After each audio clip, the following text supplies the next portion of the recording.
Yvette Durazo is author, keynote speaker, mediator, and expert in workplace conflict transformation. As CEO of Unitive Consulting, she helps organizations tackle high turnover, employee disengagement, toxic culture, and low productivity by turning conflict into collaboration. Through her signature conflict IQ methodology, Yvette equips leaders and teams with the tools to communicate better, build trust, strengthen workplace culture, and create lasting results. From mediation and negotiation coaching to leadership development and corporate civility training, her work helps people move from tension and division to clarity, connection, and meaningful change. Because conflict is inevitable, but dysfunction doesn't have to be. Welcome, Yvette. Thank you for being on Tent on Purpose. Thank you for inviting me. Yvette, on Intent on Purpose, we talk to people who put their time, energy, and talents into what they believe. What do you believe about conflict? I believe that it is a powerful energy that a lot of people are very fearful of. Nobody wants to be in situations of conflict. But I do believe that it is information, the opportunity for us to really expand our skills beyond what we have grown up to learn about what is conflict based on our family members and people that surrounded us when we were children. We kind of learn how to deal or associate with conflict at a very young age, between the ages of 0 all the way until 7. That is when we're in a space of our life and we're absorbing everything around us from other people as to how to navigate what we call this life, right? And then eventually we continue through our pathways of growth and learning, as we are in school. But unfortunately, we live in a society where, um, you know, negative conflict is very, very prevalent. We see it in our news, we see it in everywhere. And that is unfortunately what, increased ratings, is money in the pockets of people. And somehow we are co-participants of seeing that. We see it on even on the games that we see in any games. Is them against us. It's a constant them against us. But I do believe that if people were to be trained and generate awareness about conflict, they will have better mechanisms in order to deal with that, because it's something very common and normal in humans. So you say age newborn. Tell me about how it starts so young. Well, as you are a child, you come into this world stream, very clean, and you're observing the majority. If you were to think about your own children, the majority of time of the childhood of the babies, right? They're constantly looking up to the human beings that are around them in order to capture information as to how you're going to navigate life, right? How are you going to move through life? In the most important people and the most important teachers throughout those years are the people that are around you. Are your parents, your grandparents, if you were to have, perhaps teachers in the school if they put you in a daycare or preschool, kindergarten.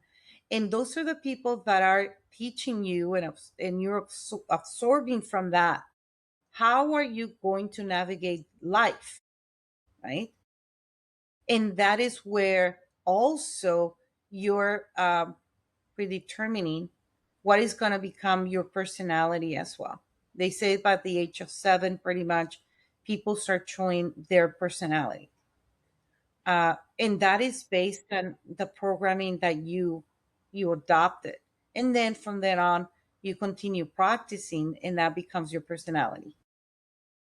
Personality is So do just, you think yeah, go ahead. so is conflict counter to our nature then? Is that why it makes us so uncomfortable? Well, I think that what it makes it very uncomfortable is that we don't have necessary very good role models that has taught us how to deal with that in life. Otherwise, we wouldn't have all the problems that we have in society as of now.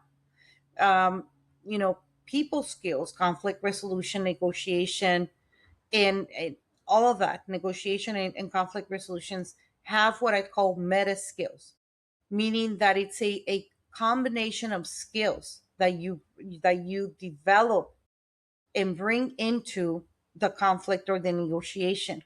And we not necessarily are taught that in our educational system.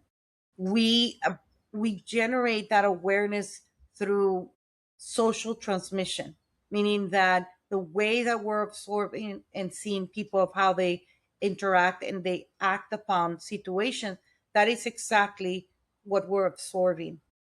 But it doesn't come from a level of awareness and learning and seeing scenarios and mechanisms of how to deal with what is normal in society, that it's conflict.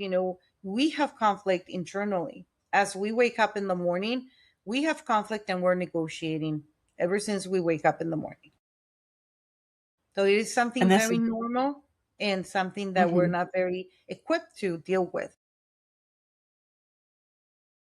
And you're saying conflict is information. It is, yeah. And at what point, when you're starting to feel conflict with another person, do you know, oh, wait, I'm in conflict? I think that when your emotions get compromised, and you start feeling that energy of, you know like, something is happening within me that I'm already not enjoying and not liking this, right? And sometimes people are not only afraid of their own emotions and not knowing how to deal with them, but also of the emotions of the other people, of the other person that you're dealing with. Okay, so you can get a really sensitive person and a really dominant person, and one is feeling like conflict right away, and the other person is like, I'm not in conflict yet." It could be that, because it all depends on how people's uh, personality framework with relates to conflict is about. You might have people that also have dealt with traumatic experiences, and anything for them will equate, you know, scaredness or the arousal of your emotions, right? Where people go into a fleet and flight, or what I said, fleet, flight, or freeze mode.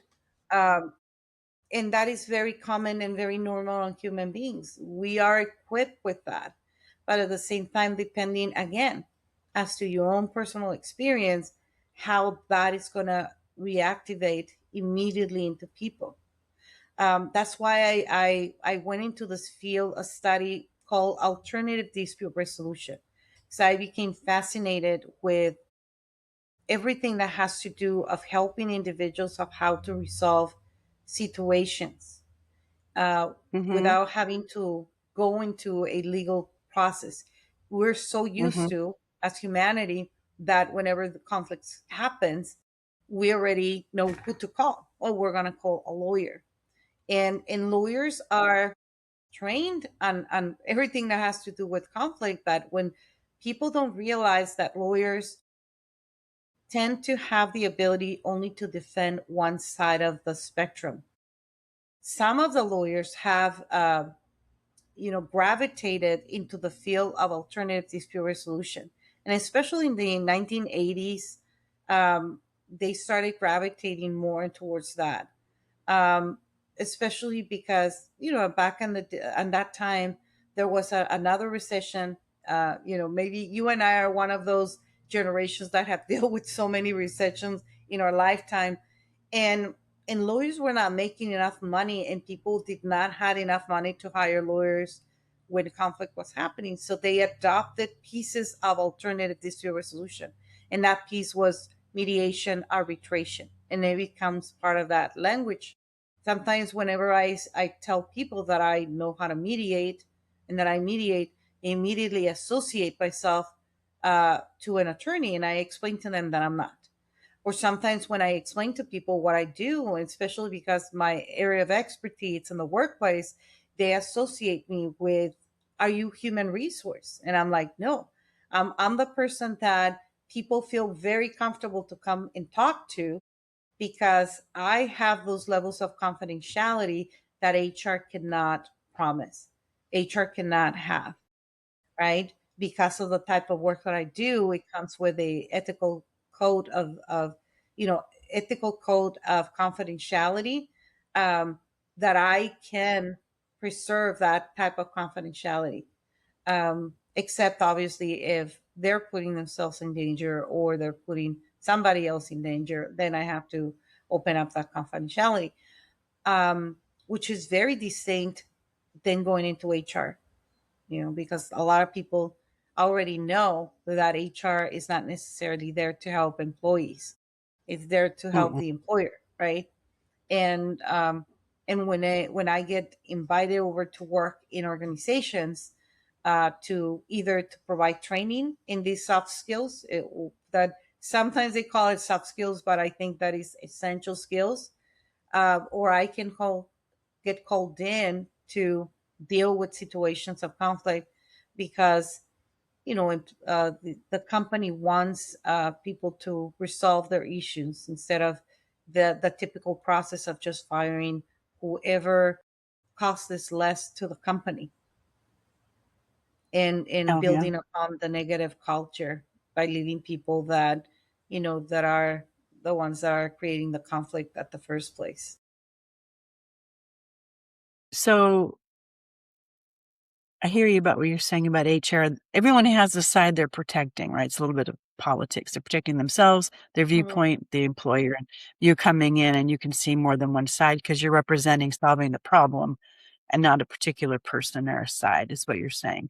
So when you're talking about essential skills, I love that versus soft skills, because that is an essential skill. And you need to learn it hopefully before you enter the workforce, because your life's going to be a lot more pleasant if you can resolve conflict and recognize it isn't personal, not get emotional, but it's information. Let's solve the problem. How does team building in the workplace help with conflict resolution later? Is it helpful? The team building exercises?